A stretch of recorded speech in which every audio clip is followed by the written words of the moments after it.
আসমানের নিচে জমিনের উপরে যদি কোনো দামি সম্পদ থাকে, সেই দামি সম্পদের নাম হলো ঈমান। ঈমান জীবনের চেয়েও দামি, ঈমান ধন সম্পদের চেয়েও দামি, ঈমান টাকা পয়সার চেয়েও দামি, ঈমান পিতা মাতা যত কিছু আছে সকল কিছুর চেয়ে মূল্যবান এবং মর্যাদা পূর্বে যে জিনিসের নাম, সেটার নাম হলো ঈমান। কিভাবে সেটা বাবা কিভাবে বুঝবে যে দামি?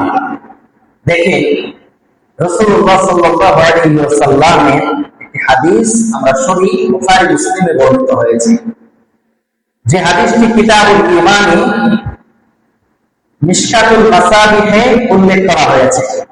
আনাস ইবনে মালিক হাদিসটি বর্ণনা করেছে, যে যাকে খাদিমুর রাসূল বলা হয়, 10 বছর তিনি রাসূলুল্লাহ সাল্লাল্লাহু আলাইহি ওয়াসাল্লামের খাদিম ছিলেন।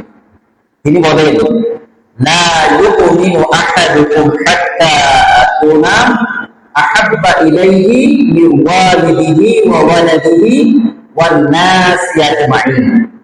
তোমাদের কেউ ততক্ষণ পর্যন্ত মুমিন হতে পারবে না যতক্ষণ পর্যন্ত আমি তার নিকট তার পিতা মাতা সন্তান সন্ততি পৃথিবীর সকল কিছুর চেয়ে আমি ভালোবাসার প্রিয় পাত্র হতে পারবো, ততক্ষণ পর্যন্ত মুমিন হতে পারবে না, ঈমানদার হতে পারবে না।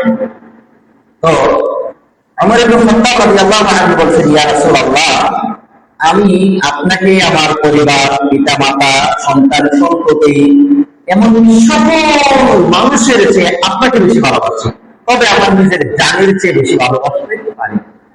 তখন আল্লাহ রাসূল বলছে যে তুমি নিজের জানের চেয়ে ভালোবাসতে হবে যদি তুমি ঈমানদার হতে চাও। কেন এই কথা?